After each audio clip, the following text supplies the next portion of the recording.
This is VSiN, the sports betting network. The numbers told the story, they always do. It's one of those idiots who believe in analytics. This is a numbers game with Gil Alexander on VSiN. Good Thursday morning to you. It is a numbers game at VSiN, the sports betting network, VSiN.com, Game Plus, iHeartRadio, YouTube TV, SiriusXM Channel 158. Gil Alexander, Kelly Midland, Heyo, and the Hizzy. On this Thursday morning, Zach and Crack, Zach Cohen, NBA Finals talk. Now that Game 1 is in the rear view. Any French Open he has left today, we will discuss here in this hour. And, of course, Crackman, unscripted with Crackman Bill Krackenberger. In betwixt, Paul Carr, final 6 groups to discuss in the World Cup. Bum, bum, bum. I believe that would be G-H-I-J-K-N-L. I wonder how many more bets I'll add today, Gil. I don't know. 3.5 over under. Stormy joins us. Stormy Bonatoni, talk Stanley Cup Final Game 2, which is tonight. Back in Carolina, Hurricanes up on the Vegas Golden Knights 2-1. Excuse me, 1-0 in that series. I was just looking at a screen that said that 1-0 in that best of 7 series, Game 2 tonight, as Carolina tries to get off the schneid, tie up that series at 1 game apiece. By the way, we're getting smoked in this tennis match. Should point that out. Marta Kostyuk is getting smoked by Mira Andreeva currently. We'll get to that momentarily as well. But it starts with the NBA Finals Game 1 last night, where the New York Knicks beat the San Antonio Spurs, and they win it by 10. Take a 1-0 lead in that best of 7 NBA Finals as they steal home court advantage. I know Fezzik hates it when I say that, when that happens in a series, but that's what, in fact, they did. 105-95. Total stays very comfortably under the 217.5. 105-95 in a game where the Knicks led 14-7 out of the gate. Spurs went on a 12-0 run to lead at 19-14. Spurs would build the lead to 10 in the first quarter, 27-17. They led after first, 27-19. Knicks would come back, eventually take the lead at 38-37. Would never lead by more than 1, though. And at 47-46, San Antonio Spurs closed the half on an 8-2 run, so they led by 7 at the break, 55-48. Then a 10-3 run, continuing to start the third quarter, to start the half. Spurs took their biggest lead, 65-51. 14-point lead for the Spurs, Kelly. Yeah, looking good. Looking good. And then the Knicks erase it with a 25-11 close of the third quarter. It is 76-76 at the end of 3. And I have to tell you, the New York Knicks fans at the Aria Sportsbook could not have been more annoying. It's a personal note. I'm sorry. At this point, Cat had 18-10, Brunson had 17, Harper had 16, Wembanyama had 15, but on 3 of 13 shooting, Champagnie had 15 on 5 of 9 shooting, 5 of 8 from behind the arc. Fourth quarter, Knicks take their biggest lead, 86-81. At that point, the Spurs would come back and tie it, though, at 86-86. Then an 8-0 Knicks run, 94-86, during which a fan ran onto the court with 6:28 left. What was that? Prison for life. That's your sentence? That was what I tweeted immediately. I hate this stuff. I hate that. Cool. Good for you, guy. Good for you. Man wanted a selfie. Yeah. Interrupting a game, especially, this shouldn't matter, Gil, but it matters to me. At that point in the game, do it in the first quarter or second quarter or something. Are you kidding me? So it's not the act itself, it's when. No, it's more the act, but the when mattered too. 94-86, less than 5 minutes left. He's like, the Knicks are going to win this, but then a Wemby 3, a Brunson miss, a Champagnie hits 1 of 2 free throws after an offensive board, 94-90. Anunoby misses, Wemby 3 the hard way. All of a sudden, it's 94-93. Brunson misses, Wembanyama misses, Shamet misses from 3 offensive board. Brunson misses, Vassell misses, but an offensive board. Wemby 2 free throws, and the Spurs lead it 95-94. Wow, after all this, Spurs going to win, huh? Nope. The rest of the way, an 11-0 Knicks run to close the game. Anunoby missed a 3, but an offensive board. Brunson from 3, 97-95 Knicks. Fox missed, Bridges, 2 free throws. He's fouled, 99-95. Hart steals it from Wembanyama. Brunson, impossible floater, 101-95. Wemby missed a 3. Anunoby fouled on the board. Hits them both. Katie barred the door. Knicks by 8 with 29.4 seconds left. It was, again, an 11-0 run to close the game. 105-95 Knicks. Brunson 30 in victory. Cat 18-12. Anunoby 17. And in defeat, Wemby 26-12. But once again, on 6 of 21 shooting. Castle 17. Champagnie and Harper each had 16. And the Knicks take game 1. Should also note, Should also note in the box score, Josh Hart on the rebounding side of things. 15. Unbelievable. 15 rebounds. We have a bunch of superlatives. Let me just go through. Can we just go through the tweets one by one on these? Because the Knicks, every which way you look with these, how you contextualize it historically, just unbelievable. Here's the first one from Underdog NBA. Ugh. This is not a Knicks dominance thing. This is a what are you doing, San Antonio thing. To Aaron Fox in the fourth quarter, 0 points, 0 assists, 2 turnovers, 0 for 2 from the field in 11 minutes. Dylan Harper led the Spurs in scoring through 3 quarters, but only played 3:33 in the fourth, 3 minutes and 33 seconds. I mean, Gil, that's it. What was that? I don't get it. What? And it's not even to me. It's not even the De'Aaron Fox part of it as much, even though he is clearly now put together. It's the Dylan Harper part. It's the Dylan Harper part. Yeah. Like he was. I could easily make the argument he was their best player through 3 quarters, not much less just being their scoring leader, and he only seized a little over 3 minutes in the fourth quarter. What are we doing, Mitch? Was very curious. Very curious. I feel like I've been looking on Twitter all morning. Like, did I miss something in the game? Like, was Harper yelling at a coach? Like, what happened? Here's from Knicks Stats, New York Knicks Stats with underscores in between. Record when trailing by 14 plus points in a second half of a playoff game since 2024. So we're just going back 3 seasons now. It's this crazy. year before, and the year before that. Record when trailing by 14 plus points in the second half of a playoff game since 2024. The Knicks are 6-6 straight up. Ultimately, when down 14 plus.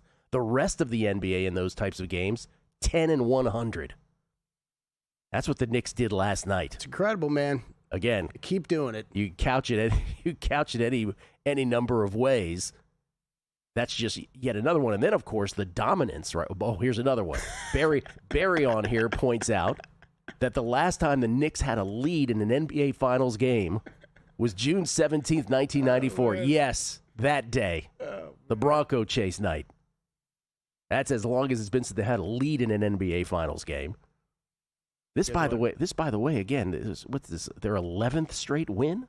This is 12 straight wins, 11 straight covers. 11 straight covers, pardon me. And we get this is from Josh Dubois. This is remember we've been tracking the win differential. Right.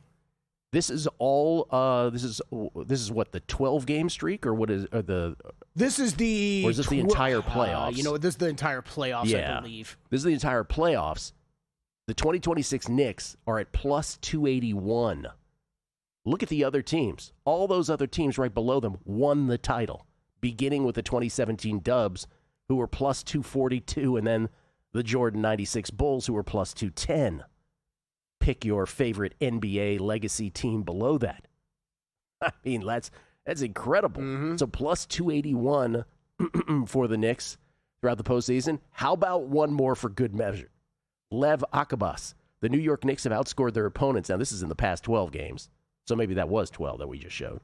Plus 272. They've outscored their opponents by 272 points in the past 12 games. That is the best 12-game stretch from any team in NBA history. I'm not just talking about the playoffs. We're not just talking about the playoffs. Playoffs? This is regular season or playoffs. Pick any 12-game stretch of any team ever. The Knicks now extend that. Now, I know it was a 10-point margin, which really wasn't indicative of the game at the end, but yet that's what it ends up being. Here is this in graph form. We showed this last time. So this is every little bullet. It's going to be tough for you to see on the screen, but every little dot here represents an NBA team dating all the way back into the 1950s. You will see at the very top there's the 71 Bucks. We just talked about it, plus 260. There's the 97 Bulls. There's the 2015 Warriors. Look at that. There are these New York Knicks. And the beat goes on. So I guess the question really, Kelly, is what do you make of that? Wembanyama had a terrible game from the field. He was awful. Is that going to be the regular? By the way, the Josh Hart point. Josh Hart, first player 6'5" or under to grab 15-plus rebounds at a finals game since Sam Jones, that's a Celtic, did it in 1963. Josh Hart's awesome. But is that Wembanyama performance? Are the Knicks just going to be able to do that to him every single game, or is that an outlier? Well, you know what? I think this these all kind of tie together because that was a bet I made. We talked about that. Nick Whalen over on Josh Hart threes. I was over on Josh Hart threes, and said it a couple times. This is me predicting what I think the San Antonio Spurs are going to do defensively, right? And vice versa on the other side of the court. And I thought it was a little surprising that they did go throw Karl Anthony Towns. Look, I think they learned a little bit from what they saw Isaiah Hartenstein do in in the Oklahoma City series, that if you can push this guy just out of the paint and rough him up a little bit more, it just makes everything a little bit more difficult, right? His scoring offensively, his rebounding ability on the defensive glass. To answer your question, though, Gil, I don't want to take anything away from it. We keep saying about the Knicks. It's so impressive what they keep doing. That was one of the best games I've ever seen Karl Anthony Towns play. We had Noops on earlier in the week. I do think he's going to have to keep up that level of play if we're talking about a Knicks championship. We said a couple things. I think it would be shocking, though, if we saw that every game here on out. We said a couple things. One we were wrong about. We said, the Knicks rust, right? That didn't happen. Mm-hmm. The other part, though, that we did say is, okay, if they're going to win this, right, you got to win game one. This is the one where if it is rest more than rust, this is the one you got to take advantage of. And I think I even said with Will yesterday, if the Knicks are to win, if they're to be competitive, I think my phrase yesterday was, if they're to win multiple games, you have to win game one. Because of the Spurs, remember, the Spurs were up 1 point there before that final run, the 11-0 run for the Knicks. Spurs end up winning that. This is a completely different thing. You're like, Wembanyama didn't even play well, and the Spurs won, and it's a totally different narrative this morning. But the Knicks get it done, and the history of their run here continues. We'll come back. A little baseball on the other side. We'll update the tennis. It's a numbers game at VSiN, the Sports Betting Network. Racetrack Television Network brings you every race, from every track, on every screen, every day. With monthly packages starting as low as $5, RTN gives you great value and access to more live HD streaming and race replays than anyone. Visit RTN.tv today to sign up and watch on almost any device, including Roku and Amazon Fire. Use promo code TRYRTN for a 5-day free trial. This is VSiN, a network of sports betting analysts, writers, hosts, and handicappers, all here to help you become a more confident bettor. We broadcast live every day from Las Vegas, the sports betting capital of the world, and from studios across the country, giving you insight from every angle of the action. Take VSiN with you wherever you go with the VSiN Watch app, or catch us on streaming platforms and regional sports networks. You can also listen live on SiriusXM Channel 158 and on radio stations nationwide. Check out VSiN.com as well for betting tools, exclusive betting splits, AI-powered player prop projections from Opta, pro picks for every game, plus in-depth betting guides and articles built to give you an edge. From sharp betting analysis and daily best bets to insider interviews and expert breakdowns, VSiN is your trusted source for everything happening in the world of sports betting. See everything we have to offer at VSiN.com and become part of the Sports Betting Network. Coming up on the next edition of Follow the Money, we recap Game 1 of the NBA Finals with all the props, an updated series price, on to Game 2 of the Stanley Cup Final, all the angles and props with Jonathan Davis and Eddie Olczyk on the Stanley Cup Final, and a preview of the Belmont. Good MLB card as well. Follow the Money, 4 to 7 Eastern on VSiN, the Sports Betting Network, SiriusXM Channel 158. Check out the website for all the betting tools and analysis, or get the VSiN Watch app.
VSiN, the Sports Betting Network. VSiN.com has everything you need to bet smarter. Right now on VSiN.com, Greg Peterson's MLB Best Bets. Let's hope Greg keeps it to the MLB Best Bets, if you know what I mean. Daily, or not. Daily or not.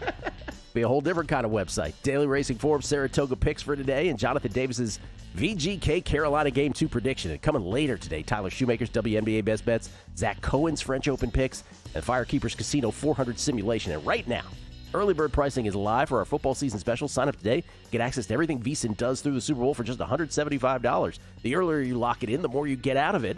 Head to VSiN.com/subscribe today. Tennis update. Our girl Marta Kostyuk. And what I mean our girl is I got her in this match and have her to win the title here. She is getting just absolutely blasted by Mira Andreeva, though she is showing a little life right now. She lost the first set, got steamrolled in the first set 6-1. She's down a break in the second set, but has some life here trying to break back, down 4-2. So we shall see.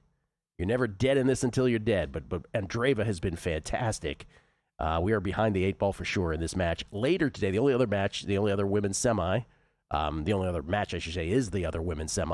got Maya Walinska once again trying to win on her for the 4th time in this tournament versus Deanna Schneider. Plus 155, big dog on Walinska as Kostyuk tries to get out of this hole. About same price out there right now. I do see some plus 160s. There you go. If you wanted to get in. Maybe you could even do better. Maybe you could even do better with the price. Anything you like tomorrow on the men's side? I'm sure. Well, I know we're going to talk a lot about this with Zach, but to be honest with you, I like these a lot better. These two right here. Yeah, I don't know yet on the men's side tomorrow. We will deep dive. We get tweets beating the book. Always appreciate the feedback here. This is from Derek at Dr. Derek 82. Guys, hope you're well. Looking to hedge to pay for a couple of my contest entries this year. Do you recommend just putting 1,000 on Carolina, 1,000 on the Spurs? I'll be tuning in today. Would love to get all 3 of your opinions. All 3 of us our opinions. Crack being the 3rd. How did the tweet start? He's got the Golden Knights to win it all. He's got the Knicks to win it all. He's already got 2 legs in the can already. Wait, 2. You got 2 legs here. This is going to be a difficult. He's got it. That's in a parlay. In a parlay, it's not going to be a clean hedge, but we'll take a look at it here off air. 3 Jacques H3131. Josh Hart, early rebound leader in the clubhouse with 15 in only 26 minutes. 18-1 off to a strong start. Sprinkled on some triple-digit MVP long shots at halftime. Champ 251. Harper 100-1. I guess he means Champagny. Although it's likely going to be a short shot. Tim Bowers, did it seem to anyone else like the coaching experience gap was noticeable a little bit? Yes. Yes is the quick answer. It seems like the Spurs were too stuck on rotations/substitutions or a tad slow to adjust. Oh, wait, you just mentioned the Harper lack of playing time while I type this. Yeah. No, that is a perfectly worded tweet. It goes beyond Harper. I thought there was adjustments that would be made throughout the course of the game that really did not occur on the San Antonio side. And look, Mike Brown comes into the series with plenty of finals experience, head coach and as an assistant coach. And as an assistant coach with the Dubs. Johnny Millionaire. See, Johnny, this is one of these tweets where I'm always fascinated what people take from what we're saying. Johnny Millionaire, I hear giddiness in your voice when reciting the Knicks playoff run stats. But I'm old enough to remember last week before Game 6 of the Western Conference Finals, you and your little buddy were licking your chops to grab the Western rep in the finals, right? Johnny, I have the Spurs to win it all. You do as well? Yeah. Okay, we both have the Spurs to win it all. Yeah. But what you're asking us to do is to minimize the Knicks' run. We're just doing our job. The Knicks are playing great basketball. It's not giddiness.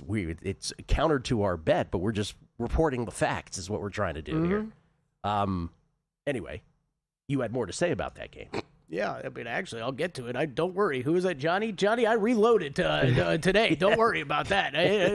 Johnny, I think you misunderstood. The Knicks have been great, man. This is how we even talked about it leading up to the finals, right? It's the question of can they keep this going? Is this new look Knicks team what you're going to get throughout the finals? And look, I think we brought this up quick the other day. I thought it was a good point I heard by Nate Duncan, too. It's like this Knicks team is, and I do believe this, better than what the end of that Oklahoma City series looked like, right? When you have no Jalen Williams, when you have no A.J. Mitchell, I do think this is a tougher opponent for the Spurs, but I believe in this team, and I believe in Victor Wembanyama, most importantly, who did not play a good game last night. The other ones I want to point out, we brought up Harper in the fourth quarter. Fox, Vassell, Stephon Castle, Dylan Harper combined to go 3 for 19 from 3. This was not a good shooting performance for the Spurs. It was not a great shooting performance by the Knicks either. Not going to say that they can't have some positive regression as well, but 3 for 19 from that group of guards is going to be tough to overcome in almost any game. Now, to the point of the tweet earlier, I thought they were going to mix some things up that they were doing instead of just leaving these guys to bomb from downtown. It didn't seem like they had much more of an offensive game plan. It seemed like another game by the Spurs where they didn't have much of a plan of getting Wemby loose and into the paint more often and letting him operate there. So I'm interested to see how they adjust going forward. But you and I were talking a little bit about it off air, Gil. Like, this is... I had Knicks game 1 and Spurs series. We thought this is going to be the... That was you because Patrick Kelly just tweeted. He says, I don't remember who at VSiN, host or guest, but someone has Knicks to win game 1, Spurs to win the series. That's what I bet. We talked about it. I thought this was going to be the most likely game for the Knicks to win on the road would be game 1. Interested to see how the Spurs adjust. But this was... And I said it yesterday, and I'm betting it this way. It's immediately back in for me. Spurs game 2... laid 5.5 right away on the open. I laid 3.5 on the first half this morning. The first half numbers are pretty stark when it comes to these teams. Through the course of the regular season and into the postseason, Spurs 61-33 against the spread in the first half. They are the best first half betting team in the NBA. That is up 23 units. The Knicks are 40-50, down 18 units in the first half. So I like the Spurs in the first half in game 2. And then, yes, I bet on the series price. I saw MGM throw a plus 125 after that game last night. I'm in. I've got Spurs a bunch of ways going forward, and I'm still very confident in this team. I like it. Is that giddy enough for everybody? There you go. There you go. Patrick Kelly says, giddy Gilly and kicking Kelly. All right, I'm done. Sean's Fox plays on the tennis match. He says, started to rain. They closed the roof, so the wind issue she was having is no longer there. He says, your girl is live. Yeah, well, Andreeva is serving for the match, though, now at 6-1-5-3, so we'll see if Koscheck can come back from the dead here. As the numbers guys points out, yes. He's got a long shot at Koscheck here in match. We'll get Zach's thoughts on the Knicks and the Spurs real quick before we get to that so we don't go basketball full through 3. Couple baseball props because we've sort of alluded to these in the last couple days. Just wanted to get these out of the way. Most regular season wins where the Dodgers appropriately are the favorite, -160. The 40-22 Dodgers, the only team that has a better record, or I should say in this case, a better, no one's played the exact same amount of games, but in the case of the Dodgers and Braves, the Braves have a 2-game lead, if you will, on this subject here. They're 42-20 are the Braves. The Dodgers are 40-22. That's where it stands right now, but they're the Dodgers, so they're -160, and the Braves are +265. The only thing I can add to this list, Kelly, is that if you're just looking at who's got the easiest schedules in this group, Rays have the 5th easiest remaining, Mariners have the 3rd easiest remaining, Guardians have the 2nd easiest remaining. Okay, I think baseball's maybe the toughest sport to do this in, Gil, because you brought this up earlier in the season. Are we at the point where that matters yet? Not to me, but just being thorough. Not to me, it doesn't matter. Which is why I wouldn't go anybody but Dodgers or Braves here. Although really, if you I shouldn't say that. If you made me make a play, I'd actually take Brewers 8-1. Yeah, that's what Mark brought up the other day, right? Yeah. I thought that was interesting. I bet Brewers to win the division. I didn't get all the way to him in this market, but yeah, he said there was plenty of value on that 8-1 number to him. To me, again, the more interesting one is the fewest regular season wins. It always is. Where the Rockies and the Angels are both 24-39. The Giants and Royals are both 24-38, followed closely by the Detroit Tigers, who want to win the month of June, apparently. 3-0 out of the gates at 25-38. The Rockies have the 4th easiest remaining schedule in all of baseball the rest of the way. Excuse me, the 4th hardest, pardon me. The 4th hardest remaining schedule. Got to juxtapose fewest versus, it's 4th hardest remaining schedule. So if you're into that, all signs would point to the Colorado Rockies. But again, I'll say it once again about the Giants, who are now 12-1 over at DraftKings. They're getting rid of everybody. And I mean everybody they can. When all is said and done, maybe Arias stays, maybe Jung-Hoo Lee stays. But if they get offers for those guys, they're going to. But you got to figure Adames and Chapman, Robbie Ray. These are all players they're going to look to unload. Rafael Devers is a player they may unload, right? So they got to start from scratch. There are draft reasons why they're going to do it before the draft because this is a unique window for the Giants where they can turn the franchise around. And I think Sporer's point yesterday was a great one, especially in a division with the Dodgers. Yeah. You can't be 1 foot in and 1 foot out. Yep. You just start from scratch or you go all in. It's not anything in between. So to me, the bet is still the Giants at 12-1. Are there any other teams on here that you think could be in similar positions, although not in that tough a division, right? Like no, that's the problem. Is like teams like the Royals, Tigers, still think they're winning a division. Yeah. You know, like Marlins going to fire White Sox make the playoffs. You know, so we'll see. Coming back, Zach Cohen on the NBA Finals. Any tennis he has left today. It's a numbers game at VSiN, the Sports Betting Network. Biggest contest we've ever seen. Seriously, what's the guarantee? They're still talking about it. I think it's time to put the rumors to rest. Showtime. $30 million. $30 million? $30 million? $30 million? That's $30 million guaranteed. 3 contests, multiple ways to win, no rate. Entry starting at $1,000. Enter in Nevada, play from anywhere. Elevate your sports betting game with VSiN's exclusive betting splits. Stay ahead with real-time market trends and track bet percentages on any matchup. Then uncover the edge by comparing them to the amount of bets placed to find out where the sharp money is headed. Upgrade to VSiN Pro to access betting splits, live odds, line moves, power ratings, and in-depth game analysis. Go to vsin.com/pro to join VSiN, the sports betting network.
This is VSiN, the sports betting network.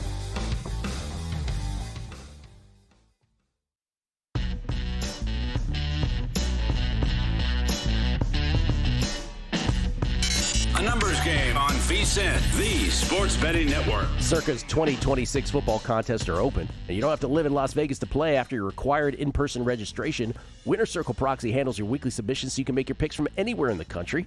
Winner Circle Proxy, VSiN's preferred proxy service. One trip to Vegas, play all season long from anywhere. Schedule your appointment now at winnercircleproxy.com. Well, closing the roof mattered for a minute, but then it didn't. Mira Andreeva, just what's the word? Comprehensive defeat of Marta Kostyuk. It's very tennis term, by the way. Sound very English. Comprehensive defeat of Marta Kostyuk. And Mira Andreeva, the 18-year-old Russian, is headed to the Roland Garros final. She's the first teenager to make the Roland Garros final on the ladies' side since Coco did it several years back.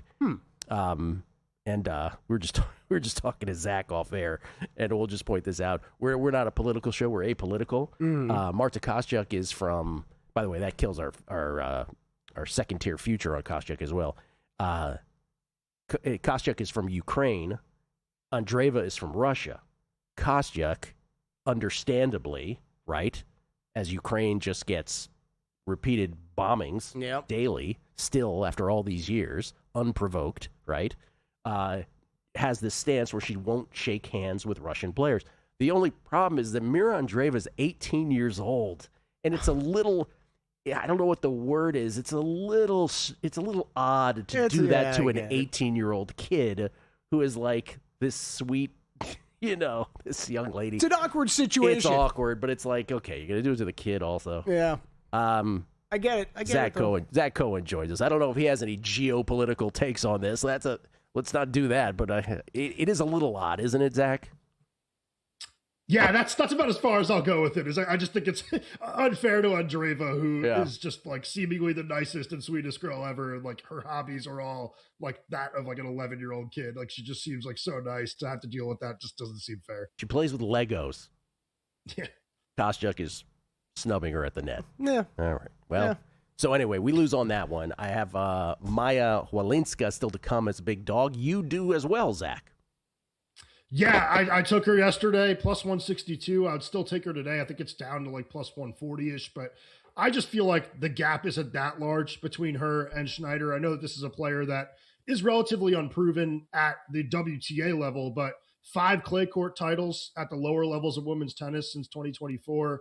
I think she plays a really intriguing game on the clay, just with like moon balls and drop shots and all that stuff. Like, I just feel like she could get to Schneider a little bit, because Schneider is going to be playing with all the pressure in the world on her shoulders. You're expected to beat a player that's outside of the top 100. It's all house money for Walinska, and I do think this is a really good price. So I ended up jumping on it. I wouldn't play it too big. It's a big enough payout that if you want to take it, you could probably even go a half unit if you want, but I know this is the right play here. And I took Andreeva to win the title before the match against Kostyuk. And I said, whichever way you're leaning in that match, just go for the extra juice and, take them to win the title, because I did think the winner of that match would be heavily favored over the winner of the next one. I think you are correct in that. Either way that it would have gone, that would be the case. And as much as I love Walinska, this would, I don't know. Now, I'm not sure. I won't say it. I'll stop. I was about to say I wouldn't take her against Kostyuk, which I know I wouldn't. I'm not sure about the final. We'll see. Let's get through this one first. Walinska against Schneider about to start. Anything on the men's side tomorrow in the semis? Yeah, I mean, it's a little chalky, but I'm going to parlay Cavalli to win against Arnaldi with Menchik to win a set against Zverev. I think that Cavalli is just a much better player than Arnaldi. I think that they're actually pretty similar and that they're both kind of baseline grinders, but I think that Cavalli transitions from defense to offense much easier. And I think Cavalli now has to be thinking about the possibility of actually winning this tournament. I don't think Arnaldi's there. I think Arnaldi's probably ecstatic just to be in the semifinals. Like, he is not supposed to be at this stage of a major. I mean, Cavalli really isn't either, at least not yet. But I think in the future, this is a player we think might be able to do it. And it's not that surprising that he's there compared to Arnaldi. But in the Menchik-Zverev match, I wish I could say that Menchik could actually win the match outright. They're just like the same player to me. And I think that, Menchik comes in with way more mileage on his body throughout the course of this tournament. Zverev has done a really good job of winning and winning fast, which no one else in this tournament has done. So as Zverev kind of tries to win his first major, that's one major advantage he's given himself over the entire field, is that he has played very little tennis. So his body is as fresh as can be. So he's ready to go. He's ready to extend rallies as he always does. And he's ready to play kind of that boring style of tennis that wins him matches against everybody but Carlos Alcaraz and Jannik Sinner. And to answer your question earlier, Kelly, I think they're both properly priced tomorrow. Zverev is a $4 favorite over Mensik. Kobali, a minus 244 favorite over Arnaldi. I think they're both justifiable favorites of that size. To the national, before we do last tennis question, grass season, how do you approach that? Do you start right from the beginning? Do you wait on it a couple weeks, a few weeks? How do you do things? I start right from the beginning. As soon as we have ATP and WTA level events, I'm in on it. I haven't had anything yet in like Birmingham or anything, but I think that's because there's been like rain delays and stuff, and I just can't bring myself to get stuck with like a bet that lasts 3 days. I need to like see a clearer forecast and feel a little bit better about it. So waiting a little bit there, but I will be jumping in on, you'll have tennis bets will be over on the picks page for sure. Yeah. Okay. The very brief grass season, Wimbledon will be here in a few weeks. That's all you need to know. Knicks and Spurs last night. Knicks, game 1 win, 105-95. We went through all the sort of historical context of what the Knicks continue to do now beyond the Eastern Conference, right? At least into game 1. And the question I asked Kelly, I'll ask of you at the top, which is, what of that last night? What's the takeaway? Is it for you, okay, this is something we're likely to see moving forward, or you know what? This was the game that I thought the Knicks had the best chance of winning. It could have gone either way at the end. The Knicks got the flourish. And it's just one and only thing. I don't know that it necessarily carries over. I think it does carry over only in that if you're the Spurs, you need to be very aware that this Knicks team is never going to quit. I think that should be very obvious from what we saw when they lost to the Cavaliers. I mean, when they beat the Cavaliers down, whatever that was, in game 1 of the Eastern Conference Finals. Like, this is not a team that you can start to kind of rest a little bit when you're up 14, 15 points. And in the third quarter, the Knicks came storming back really quickly. You need to continue to execute against this team at all times. The Knicks are really, really feisty, and they have multiple players that could beat you. I mean, last night, I know that Brunson's getting the credit for what he did in the fourth quarter. It was Karl Anthony Towns in the third quarter that saved New York. I thought that he actually played one of the best games that we've seen him play in a Knicks jersey. And look, we've kind of talked about that matchup going into the series a lot. Wembanyama versus Cat can't win that matchup if you want to win the series and you're the Spurs, and I think he won it last night. You think about like the average Knicks fan, and I think I'm on pretty solid ground in saying this. When they made their big, right, what they called a big free agency splash, and they got Brunson, there were so many Knicks fans who were like, oh, really? That's who you guys got, Brunson? And then the Cat trade, right, where Julius Randle goes the other direction. They hated that trade. Many did as well. And yet here we are. I think you pointed out, or someone pointed out, James Dolan sort of looks like, hey, look, everything that we did is working out so wonderfully. It's now you can't criticize what the franchise has done. Here we are. But it just shows you that some franchises, things work out, and some fan bases don't know a damn thing, and then they sort of act like, yeah, this is what we always wanted. It's going to be interesting here because this becomes the proverbial must-win situation for the Spurs in game 2. Do you have a play in that game? So not yet. I think that I might take the over. I think that it's gone a little bit too low. I still think that what we saw in game 1 was a fast-paced game where shots just weren't going in. And I do think San Antonio especially is going to shoot the 3-ball better. I think that it was a really ugly first game for them from beyond the arc. This is not a team that I think is great when it comes to shooting the 3-ball. But I thought they got enough quality looks to shoot 30+% if the same looks were kind of given to them again. And the Knicks, they did a really good job of taking care of the ball. So their possessions were way up when you look at that and what they did on the offensive glass. But I think these are just two really good offensive teams that want to play fast. So I'd be surprised if we see more low-scoring games in the 200 range again. I just don't see it. Spurs go up to a 6-point favorite in game 2. We just saw this, right, in the OKC San Antonio series. This is very zigzaggy how it goes with historical trends, why the home team now becomes an even larger favorite. You agree with that move? I would in a normal situation, but I don't think that this Knicks team falls for that stuff. I feel like New York is the type of team to go into a game 2 and view it as an opportunity to win and go back to New York with a 2-0 lead. I think a lot of other teams would kind of rest and realize like, oh, we've done our job. We've taken home court advantage. I know that's not something that you actually go in saying, but like subliminally or like in the back of your mind, it's there and it impacts the way you play. I think there will be desperation from the Spurs, but I don't feel like the zigzag theory applies to this Knicks team. I think we've seen that now multiple series in a row, in Cleveland especially. If you were wondering, and I was, has any NBA team ever come back to win an NBA Finals down 2-0, having lost the first 2 games at home? The answer is it has never happened. Mm-hmm. It has never happened. I know one team that blew a 2-0 lead in the NBA Finals that I root for. Who would that be? Phoenix Suns. The Phoenix Suns. That's right. Phoenix Suns. We'll come back more with Zach. I want to talk MVP here in the finals. Get his thoughts, a little look ahead to next year if he has any thoughts on that as well. It's a numbers game at VSiN, the Sports Betting Network.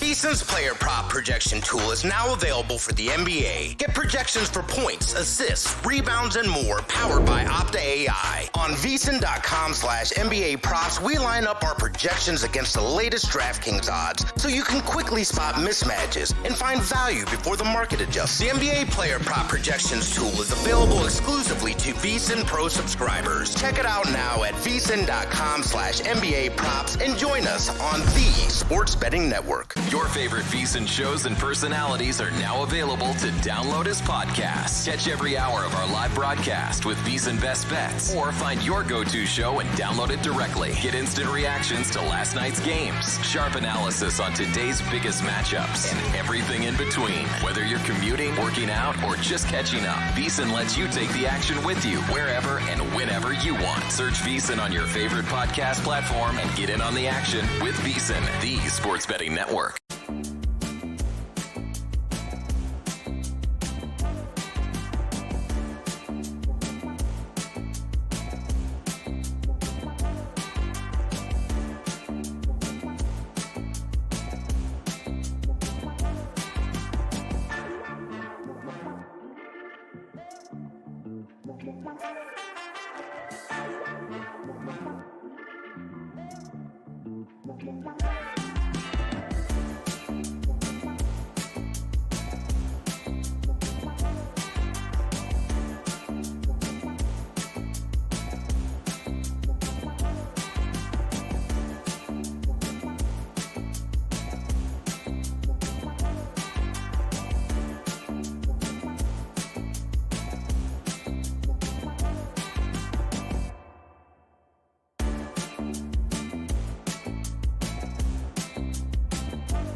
Game on VSiN, the Sports Betting Network. Back on a numbers game, live from Circa Resort Casino, downtown Las Vegas. Johnny Millionaire has chimed back in, the real bad Leroy. Johnny says, been listening to you since betting dork days. Tennis and baseball, you rock. Thank you, buddy. I know you from all the way back when. He says, all I meant was if you're watching all the games and no hoops, the Knicks have the finisher, JB, that's Jalen Brunson for the cool kids, and defensive pieces, OG and Bridges. A unique big in Towns, Hart, and bench depth. Why all the Spurs love? We've already, after one game, gone to why all the Spurs love. Are you familiar with this guy they have on their team? I'm not sure if you're aware of him. It's Victor Wembanyama character and cast of characters as well. They just beat OKC. Do you know that? You were? Anyway, that's why the love for the Spurs. I made the bet Christmas Day. That's how long I've loved the Spurs here. Let's see. This is from Mikey P. The sound you heard was an ANG internal affairs investigation being triggered due to all this geopolitical talk and excessive amounts of giddiness being displayed. We're both directions, according to everybody today. Fairly. Jason Stark, hey, Gil, big Knicks fan here with all the Knicks fans' friends. I agree with your JB statement. We wanted to wait to get Mitchell, but very much disagree with the Cat statement. The Randall experience had run its course, and we thought Cat could be the needed piece. I think the more of the reaction that I remember during that trade, it was just, this feels like this is a little too much. And it was less about Randall and more about Dante DiVincenzo. Oh, there was that, part too. of the Villanova boys, That's and right. they felt very uncomfortable about having to send him away. These Knicks fans at the Aria last night, oh, my God. Oh. The things that they were, no one thought we belonged here. Yes, you're in the biggest market in the country. Preseason favorites to win the East. Conference. Relax. We're tied with the Cavs, whatever. They were right up there. I was doing a radio spot yesterday, 2 days ago. Someone asked me about Vegas and watching these games, and I'm like, yeah, I already made the mistake of going out the night of Game 1 for the Stanley Cup Finals when I knew there was going to be Golden Knights fans out, and they were everywhere, and I didn't even think about the Knicks. The Knicks fans are going to be way worse.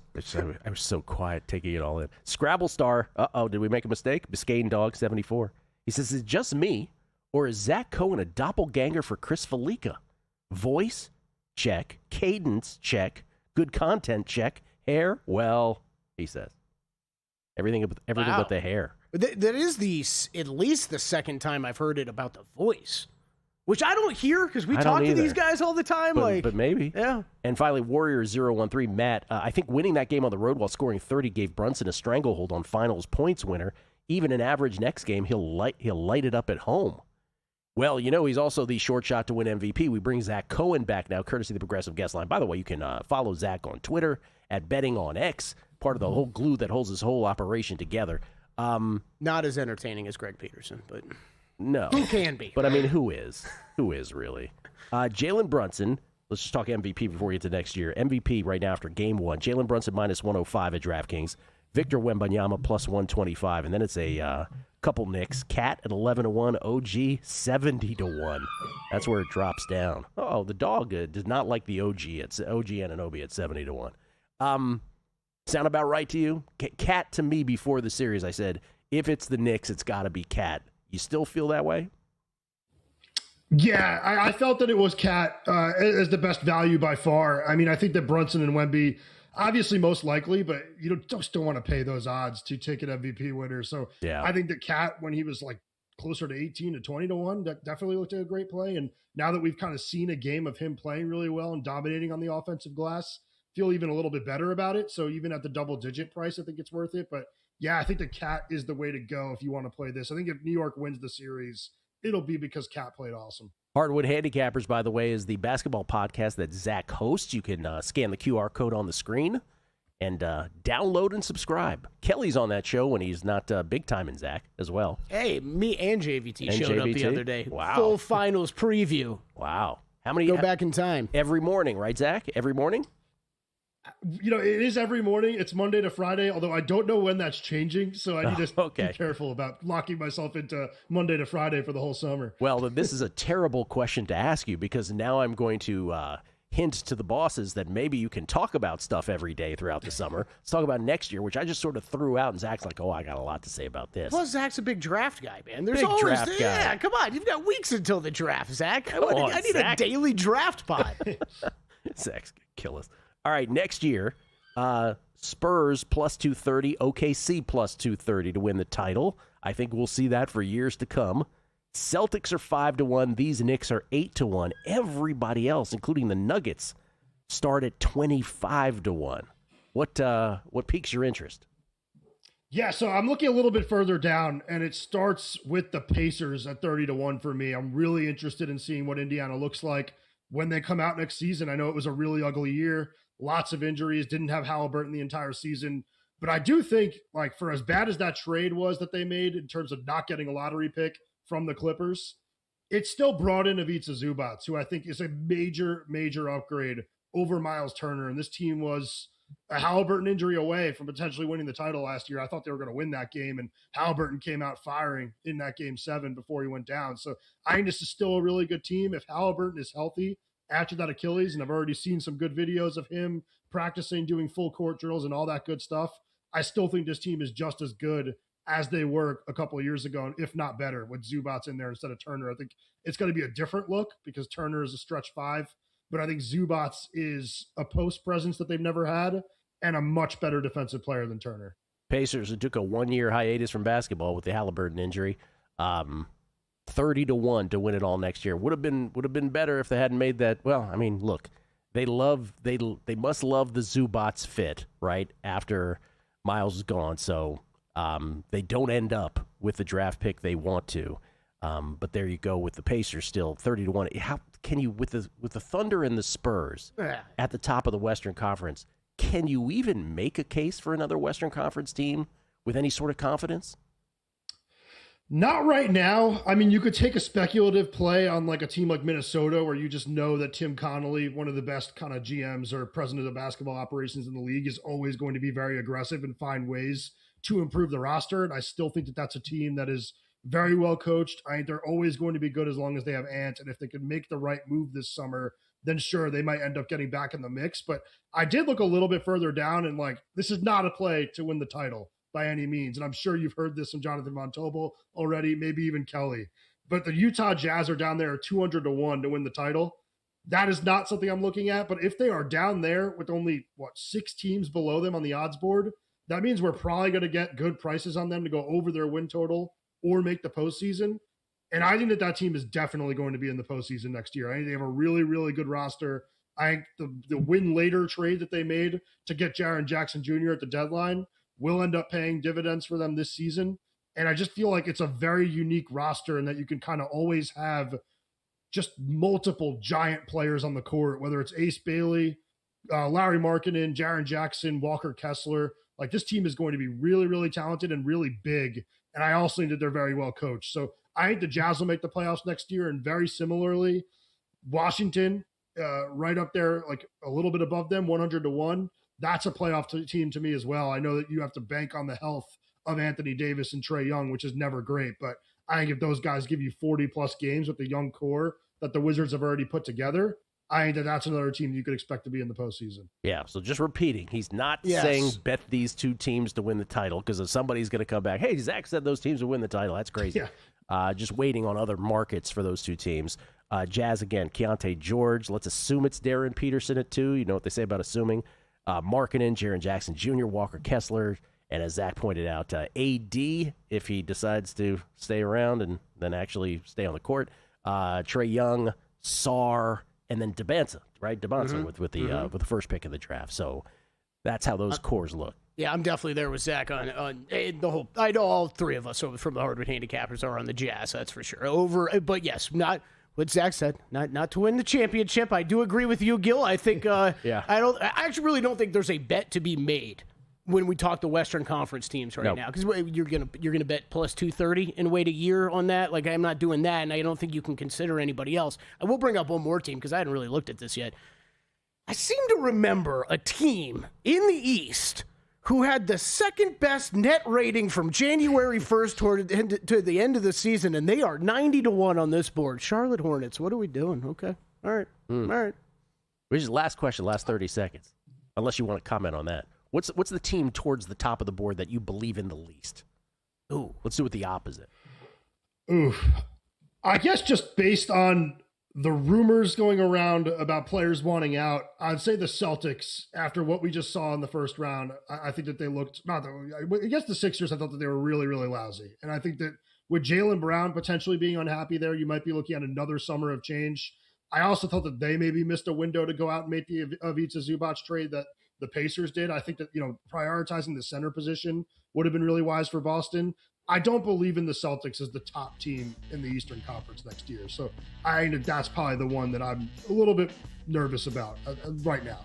As good an answer as any. Yeah. I kind of want to vomit saying it. The Denver Nuggets.